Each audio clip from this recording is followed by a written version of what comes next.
పాలు ఆరోగ్యకరమే, మరి పాల కంపెనీ డైరీ ఫామ్ తమ పాలిట డేంజర్ గా మారిందంటున్నారు కరీంనగర్లోని పలు కాలనీ వాసులు. కరీంనగర్ డైరీ కాలుష్యం తమ బతుకుల్ని కాటేస్తోందని ఆందోళన చేపట్టారు. అసలేం జరుగుతోంది? కాలనీ వాసుల కష్టాలేంటి? కంపెనీ వివరణ ఏంటి?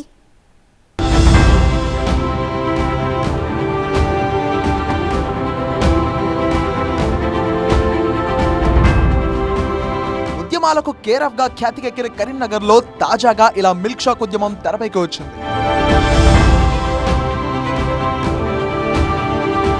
పాలకూట విషం నుంచి తమ ప్రాణాలను కాపాడాలంటూ ఆందోళన బాటపట్టారు కాలనీ వాసులు.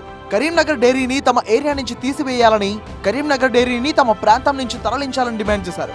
ఈ స్మెల్కి, ఆ పొగకి, పొల్యూషన్కి మొన్న మా పాపకి బ్రీతింగ్ ప్రాబ్లం వచ్చింది. 2 days హాస్పిటల్లోనే ఉన్నాం మేము. పాల కంపెనీ తమ ప్రాణాలను తోడేస్తుందని, డైరీ నుంచి వచ్చే కాలుష్యం వల్ల కంటి నిండా నిద్ర ఉండడం లేదు, కనీసం నీళ్లు కూడా తాగలేని దుస్థితి ఏర్పడిందని వాపోతున్నారు. పాల కంపెనీ వల్ల గాలి కాలుష్యం, నీటి కాలుష్యంతో అనారోగ్యాల బారిన పడుతున్నామని గొల్లుమంటున్నారు స్థానికులు. వాసన స్మెల్ భరించలేకపోతున్నాం. ఎప్పుడు 24 గంటలు, రోజు సాయంత్రం అయిందంటే చాలు, ఇక రాత్రి 2ంటికి కూడా నిద్రలో ఉలికి పడతాం. గంతగానం స్మెల్ వస్తుంది. మా కళ అప్పు సప్పు చేసి జాగా కొని ఇల్లు కట్టుకున్నాం. కళ అనేది ఫస్ట్ నుండి వస్తుంది. అలాంటప్పుడు అప్పు సప్పులు చేసి ఇల్లు కట్టుకున్నప్పుడు ఇల్లు అమ్మాయల్లా ఉండేయల్లా మా ఆరోగ్యాలు ఖరాబ్ అవుతున్నాయి. మాకు రోగాలు, శ్వాస సంబంధించిన వ్యాధులు అవన్నీ వస్తున్నాయి. నీళ్లు మొత్తం జంగుబడినాయి. బోర్లన్నీ ఇరిగిపోయినాయి. 2 సార్లు 4 సార్లు మోటార్ తెచ్చినా ఇరిగిపోతాయి. అన్నీ ఖరాబ్ అవుడే, ఏమీ ఉండట్లేదు. ఆ గేట్లు చూడండి, తెలుస్తుంది మీకు. మొత్తం చిల్మెక్కిపోతున్నాయి అంతే. వాటర్ ఫిల్టర్ కూడా ఏమాత్రం పనిచేయట్లేదు. ఫిల్టర్ కూడా పనిచేయదు. అది మేమైతే ఇష్యూలు అయినాయి, డాక్టర్ దగ్గరికి వెళ్తే కూడా అవి వాడద్దు అని చెప్పారు. చాలా వరకు ఇక్కడ 3 ఏరియాలు ఉన్నాయి, అందరికీ ఇదే ప్రాబ్లం. ట్యాప్ వాటర్ అవి ఏమి సరిపోవు. ఈ బోర్ వాటర్ నోట్లో పోసుకోరాదు. ఇక అది మా పరిస్థితి చెప్పరాదు. ఎలర్జీస్ వాళ్ళందరూ 4 రోజులు వాళ్ళు బోర్ వాటర్ అవి ఎప్పుడన్నా స్నానం అప్పుడు తాగితే వాళ్ళకు స్కిన్ ఎలర్జీస్. ఇప్పటికి ఎన్నిసార్లు వెళ్ళి కంప్లైంట్ ఇచ్చాము. మామూలు అయితే గేట్ లోపలికి కూడా రానివ్వలేదు. ఒకసారి వెళ్ళినప్పుడైతే ఎన్నిసార్లు మా కార్పొరేటర్ కావచ్చు, ఇక్కడ మా ఏరియా వాళ్ళు చాలాసార్లు వెళ్ళి కంప్లైంట్ ఇచ్చారు. ఒక్కసారి కూడా వాళ్ళు కరెక్ట్ రెస్పాన్స్ అవ్వడం లేదు. పద్మనగర్, రామ్నగర్ ఏరియాల్లో కరీంనగర్ డైరీ ద్వారా పాల ఉత్పత్తి జరుగుతోంది. వివిధ ప్రాంతాల నుండి సేకరించిన పాలను ప్యాకింగ్ చేసి సరఫరా చేస్తుంటారు. పాలను నిల్వ చేయడం, ప్యాకెట్ తయారు చేసే క్రమంలో కాలుష్యం వెదజల్లుతుంది. అంతేకాకుండా ఆ వ్యర్థ పదార్థాలను ఎలాంటి ట్రీట్మెంట్ ఇవ్వకుండానే బయటకు విడుదల చేస్తున్నారనేది స్థానికుల ఆవేదన. డైరీకి 5 కిలోమీటర్ల వరకు భూగర్భ జలాలు పూర్తిగా కలుషితమవుతున్నాయంటున్నారు. ఇక్కడ నీటి నాణ్యత పరీక్షలు నిర్వహిస్తే 3000కు పైగా టీడీఎస్ వస్తుంది. అలాంటి నీటిని సేవిస్తే వారం రోజుల్లో మంచం ఎక్కాల్సిందే. ఈ కలుషిత నీరు కారణంగా ప్యూరిఫైడ్ మిషన్ కూడా పనిచేయడం లేదు.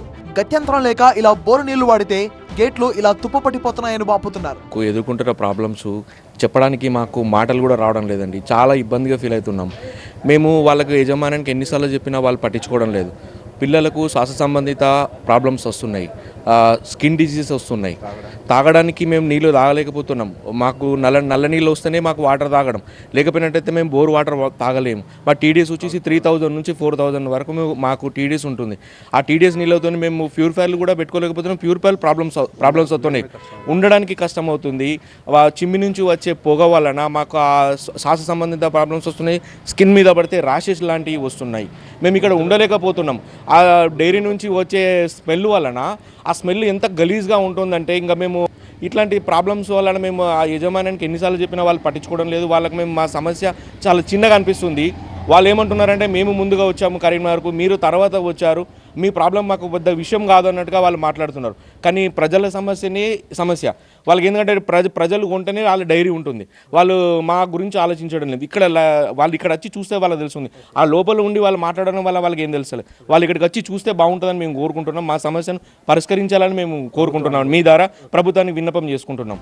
ముఖ్యంగా రామ్నగర్, పద్మనగర్ వాసులు బోరు నీళ్లు వాడాలంటేనే భయపడిపోతున్నారు. మున్సిపల్ నీటిపైనే ఆధారపడుతున్నారు. ఇక్కడి నీటి కాలుష్యం, గాలి కాలుష్యం వల్ల శ్వాసకోశ సమస్యలు, చర్మ వ్యాధులు వస్తున్నాయంటున్నారు. ఈ కాలనీలో ఇటీవలే 3కి క్యాన్సర్ సోకడానికి కారణం ఇక్కడి కాలుష్యమే అంటున్నారు. తాము బతకాలంటే ఇక్కడి నుంచి ఆ డైరీని తీసివేయాలని డిమాండ్ చేస్తున్నారు. అధికారులకు ఎన్నో ఫిర్యాదులు చేశారు. చివరకు ధర్నాలు చేపట్టారు. ఇలా కరీంనగర్ డైరీ వల్ల మేము అనేక ఇబ్బందులు ఎదురవుతున్నాయని గతంలో ప్రభుత్వం దృష్టికి తీసుకెళ్ళాం, కలెక్టర్ గారి దృష్టికి తీసుకెళ్ళాం. మొన్న పొల్యూషన్ కంట్రోల్ బోర్డు వాళ్ళ కూడా దృష్టికి తీసుకెళ్తే వాళ్ళు వచ్చి ఎంక్వైరీ చేయగా వాటర్ లెవెల్ జనరల్గా 100 లోపల ఉండాల్సిన టీడీఎస్ 3500 నుంచి 4000 మధ్యలో దాకా టీడీఎస్ వాటర్ ఎఫెక్ట్ అవుతుంది. అట్లే కాకుండా ఇండ్ల లోపల గాలి నిద్ర నైట్ టైంలో పడుకుందామంటే వామిటింగ్ వచ్చే విధంగా స్మెల్, వాయు కాలుష్యం మరియు జల కాలుష్యం. అయితే కాలనీ వాసుల ఆందోళనపై స్పందించింది కరీంనగర్ డైరీ యాజమాన్యం. నీటి కాలుష్యానికి తమ డైరీకి ఎలాంటి సంబంధమే లేదన్నారు కరీంనగర్ డైరీ చైర్మన్. కొంతమంది దీనిపై లేనిపోని ఆరోపణలు చేస్తుండ్రు. మీకు ఏదో ఇది చర్మ వ్యాధులు వస్తాయని చెప్పి దీంతో ఏమవుతుంది అని అంటే వినియోగదారుల గిట్ట ఒకవేళ వస్తే మిల్క్ తగ్గుతుంది, సేల్ తగ్గుతుంది. సేల్ తగ్గినప్పుడు ప్రైవేట్ వాళ్ళు పుంజుకుంటారు. ప్రైవేట్ వాళ్ళు పుంజుకున్నప్పుడు నేచురల్లీ ఇది మరి నష్టపోయేందుకు ఆస్కారం ఉంది. మేము ఇచ్చేటువంటి ఒక ఈ 1,00,000 లీటర్ల వాటర్తోని పర్కులేట్ అయ్యి అక్కడ టీడీఎస్ పెరిగి ఖరాబ్ అయింది కాదు. నా గేటు కూడా పోయింది. అది నా గేటు కూడా ఐరన్ గేటు ఉన్నది. ఐరన్ గేటు మనం రోజు నీళ్లు చల్లితే ఏమవుతుంది, తుప్పు పడుతుంది. అంతే తప్ప ఈ పొల్యూషన్తో ఖరాబ్ అయింది అనేది అది కరెక్ట్ కాదు. డైరీ కాలుష్యం వల్ల తమ బతుకులు చిత్రమవుతున్నాయంటున్నారు స్థానికులు. ఆరోపణలతో కరీంనగర్ డైరీ ప్రతిష్టను మసకబార్చవద్దంటోంది అక్కడి మేనేజ్మెంట్. మరి ఈ కాలనీ వాసుల సమస్యల పరిష్కారానికి దారేది?